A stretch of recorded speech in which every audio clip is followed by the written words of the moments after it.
1931 में इंडिया में writing ink का हाई डिमांड देखते हुए एक केमिस्ट्री ग्रेजुएट ने राइटिंग इंक पाउडर बनाना शुरू किया और उसे लोकली बेचना स्टार्ट किया। और धीरे धीरे एक छोटी स्टेशनरी शॉप से लेकर दो बड़ी कंपनीज तक का सफर तय हुआ।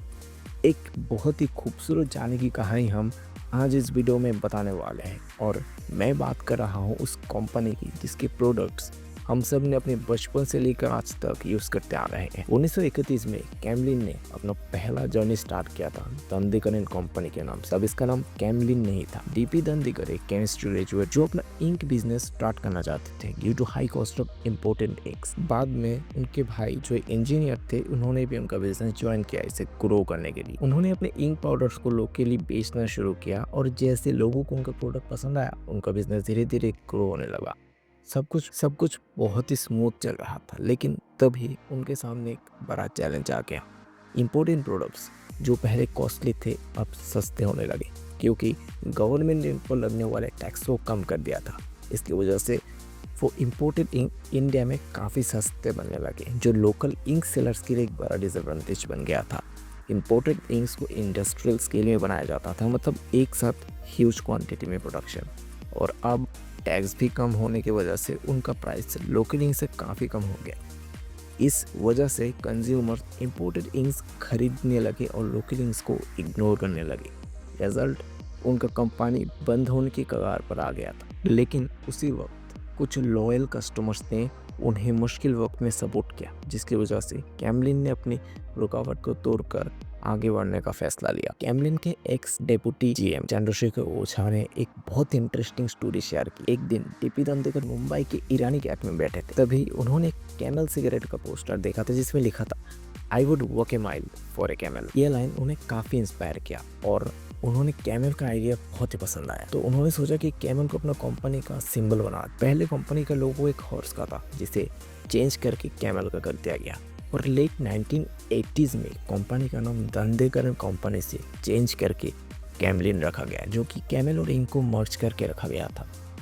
आज कैमलिन को लोग उसके आर्ट प्रोडक्ट्स के लिए जानते हैं, लेकिन इंटरेस्टिंग बात यह है कि कंपनी स्टार्ट होने के बाद पहले 30 सालों तक कोई आर्ट प्रोडक्ट बनाया नहीं गया था। कंपनी ने अपना फर्स्ट आर्ट प्रोडक्ट उसके ओरिजिन के 30 साल बाद लॉन्च किया था, जो कि काफ़ी लंबा टाइम होता है। 1958 में डीपी दंडेकर के बेटे सुभाष दंडेकर ने कंपनी ज्वाइन किया एज ए टेक्निकल डायरेक्टर। उनका एम था इंडिया में high quality art materials develop करना ताकि इंडिया को वो चीज़ इम्पोर्ट ना करना पड़े। उन्होंने अपना पहला प्रोडक्ट बनाया वाटरप्रूफ बैक ड्राइंग, जो क्वालिटी के कारण काफ़ी पॉपुलर बन गया, और इसका पॉजिटिव रिस्पॉन्स देखकर सुभाष ने पोस्ट ग्रेजुएशन करने का डिसाइड किया कलर केमिस्ट्री में। एज ऑलरेडी केमिस्ट्री ग्रेजुएट थे।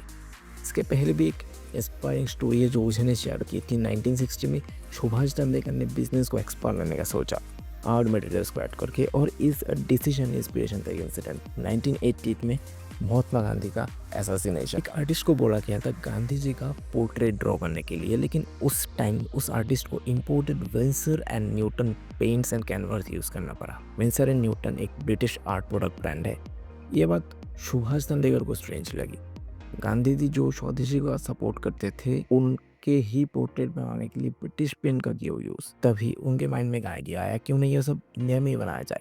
फिर उन्होंने कलर ड्राइंग इंक्स बनानी शुरू की, जो कि कार्टूनिस्ट और डिजाइनर्स के बीच काफ़ी पॉपुलर बन गया। लेकिन हाई क्वालिटी कलर्स बनाना इतना ईजी नहीं था, इसमें स्किल प्लस टेक्नोलॉजी दोनों की ज़रूरत पड़ती थी। तो सुभाष दंडेकर गए स्कॉटलैंड के एक पॉपुलर सिटी ग्लासगो, जहाँ उन्होंने कलर केमिस्ट्री स्टडी की।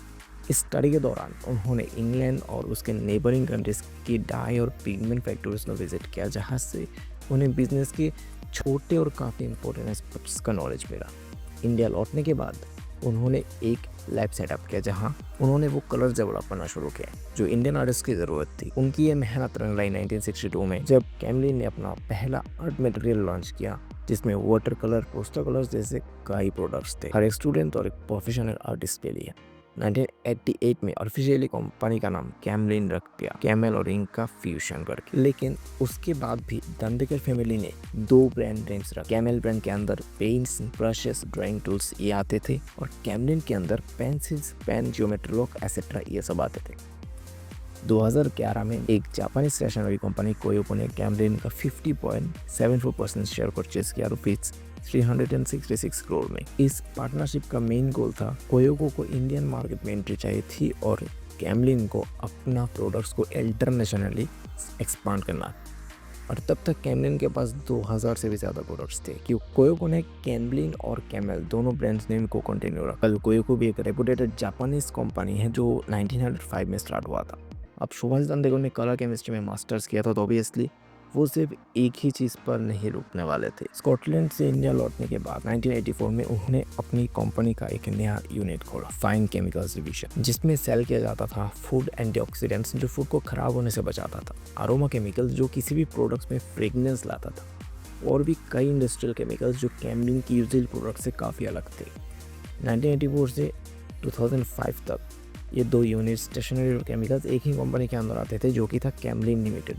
लेकिन जैसे जैसे केमिकल डिवीजन ग्रो होने लगा दोनों यूनिट्स को मैनेज करना कॉम्प्लेक्स हो गया। इन्वेस्टर्स सिर्फ केमिकल पार्ट पर इन्वेस्ट करना चाहते थे, स्टेशनरी को छोड़ के। मार्केटिंग स्ट्रैटेजीज दोनों कंपनीज की अलग होने लगी, ग्लोबल पार्टनरशिप भी अलग होने लगी। इन सब चैलेंजेस की वजह से कंपनी ने डिसीजन लिया कि इसे अलग कर दिया जाए। 2006 में ये एक इंडिपेंडेंट कंपनी बन गया, कैमलिन फाइन साइंसेज लिमिटेड। और सुभाष दंडेकर की लीडरशिप में कंपनी ने खुद को ग्लोबली एक्सपांड किया, इटाली, मैक्सिको, ब्राज़ील जैसे कंट्रीज में कंपनीज एक्वायर किया।